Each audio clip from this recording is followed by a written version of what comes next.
আপনারা দেখছেন নগর টিভি। নবীনগরে অধ্যক্ষ ভারপ্রাপ্ত বল প্রয়োগের মাধ্যমে পদত্যাগ। প্রতিবাদ বিক্ষোভ করেছে বিদ্যালয়ের ছাত্রছাত্রীবৃন্দ। মোহাম্মদ রেজুল হক রহমতের পাঠানো প্রতিবেদনে। ব্রাহ্মণবাড়িয়ার নবীনগর উপজেলার কৃষ্ণনগর আব্দুল জব্বার স্কুল অ্যান্ড কলেজের ভারপ্রাপ্ত অধ্যক্ষ ফেরদৌসুর রহমানকে জোর করে পদত্যাগ করাতে বাধ্য করার প্রতিবাদে এবার শিক্ষার্থীরাই নেমেছে আন্দোলনে। প্রতিবাদে ছাত্রছাত্রীরা বিক্ষোভ মিছিল করেন। প্রতিষ্ঠানটির ছাত্রছাত্রীদের দাবি, অন্যায়ভাবে পদত্যাগ করানো হয়েছে অধ্যক্ষ ফেরদৌসুর রহমানকে। প্রতিষ্ঠানটির ছাত্রছাত্রীরা স্লোগান দেয়, জোর করে পদত্যাগ মানব না, মানব না। অভিযোগ, স্থানীয় জাহাঙ্গীর আলম খান নামে একজন প্রভাবশালী ব্যক্তি কয়েকজনকে নিয়ে এই ঘটনা ঘটায়।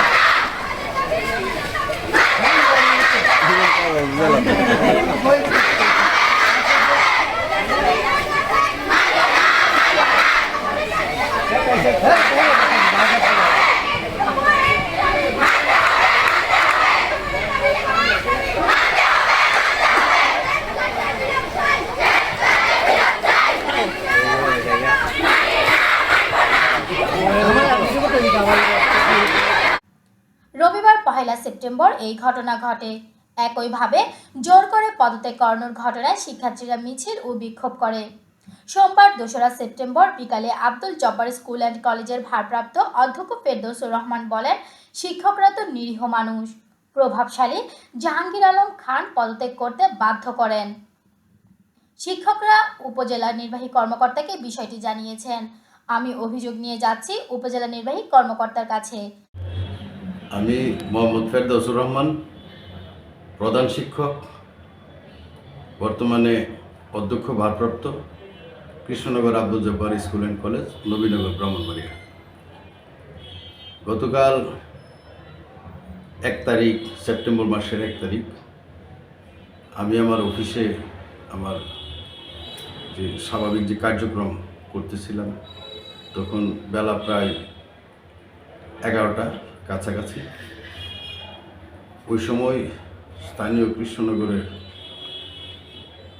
একদল বহিরাগত লোক আমার অফিসে 60 থেকে 70 জন লোক এসে প্রবেশ করে, যারা অধিকাংশই আমার জানা মতে তারা এই স্কুলের কোনো অভিভাবকও না, কোনো ছাত্র না। তারা এসে এমন একটা ভীতিকর পরিস্থিতি সৃষ্টি করে, আমাকে বলে যে বাংলাদেশ নতুন করে স্বাধীন হয়েছে, কাজেই আপনার মতো প্রতিষ্ঠান প্রধান আমাদের দরকার নেই, আপনি পদত্যাগ করুন। আমি তাদেরকে বুঝতে চেয়েছি যে আমি পদত্যাগটা করব কেন, কি কারণে আমি পদত্যাগ করব। তারা উত্তর দিল যে কি কারণ ব্যাখ্যা করার সময় নয়, আপনি পদত্যাগ করেন, আপনি সম্মানী মানুষ, সম্মান নিয়ে পালায়া যান।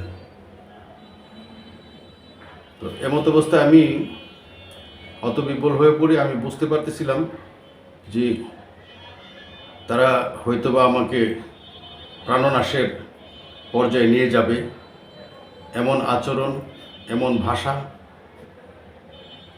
বয়োবৃদ্ধ থেকে শুরু করে কিছু যুবক ছেলেরা এখানে আছে। আমি অত্যন্ত ভীত সন্ত্রস্ত হয়ে যাই। সেখানে হতবিহ্বল অবস্থায় আমি কি করব তখন বুঝতে পারতেছিলাম না। তারপর আমি বারবার অনুরোধ করে বলতেছিলাম যে আমার প্রতিষ্ঠানের সরকারি প্রজ্ঞাপন মতে বর্তমান ইউনো স্যার আমার সভাপতি, আমাকে দয়া করে একটু সুযোগ দেন, আমি ইউনো স্যার একটু বিষয়টা অবগত করি। আপনারা যে চাচ্ছেন, জোর করতেছেন পদত্যাগ করার জন্য, ইউনো স্যার একটু আমি বলে যে ইউনো স্যারের বিষয়ে আমরা বুঝবো, এটা নিয়ে তোমার কোনো দরকার নেই, তুমি পদত্যাগ করো, পরিস্থিতি বুঝতেছো না কী হবে। তো পরে আমি ভীত সন্ত্রস্ত অবস্থায় শেষ পর্যন্ত চিন্তা করলাম যে জীবনের চেয়ে তো বড় কিছু নাই। অত্যন্ত দুর্ভাগ্যজনক ভাবে আমার 27 বছরের কর্মজীবনে এরকম স্বাধীন বাংলাদেশে আমি এদেশের একজন নাগরিক হিসাবে আমি যে আইনসঙ্গত যে বিচার সেটিও আমি পাবো না। পেশি শক্তির কাছে অত্যন্ত হতাশ এবং ভীত সন্ত্রস্ত অবস্থায় আমি পরে কাগজে কিছু লিখতে বাধ্য হই। আমি স্বাক্ষর করে দিই। তারপরও তারা তাদের যে সাথে আসা অনেক যুবক ছেলে যাদেরকে আমি দেখলে চিনি, সকলের নামও আমি জানি না, তো তাদেরকে দেখেছি যে পদত্যাগপত্র তারা যেভাবে সন্তুষ্ট চিত্তে গ্রহণ করার পরেও আমার প্রতি বারবার তেড়ে আসতেছে, অশ্লীল মানে স্লোগান দিতেছে।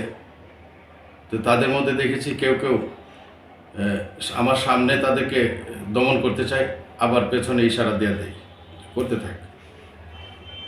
এরকম একটা দুর্বিষহ অবস্থার ভিতর দিয়ে আমি কোনো রকমে স্কুল থেকে আমার বাসার দিকে ব্রাহ্মণবাড়িয়া চলে যেতে সক্ষম হই। এটা মহান আল্লাহ পাকের কাছে আমি শুকরিয়া জ্ঞাপন করছি।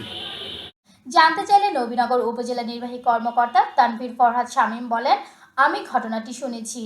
শিক্ষার্থীরা আজকেও প্রতিবাদ জানিয়েছে। জোর করে তো কাউকে পদত্যাগ করানো যায় না।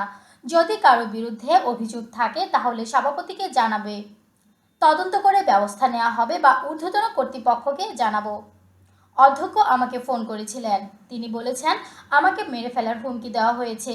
সই না করলে হয়তো আমাকে মেরে ফেলা হতো।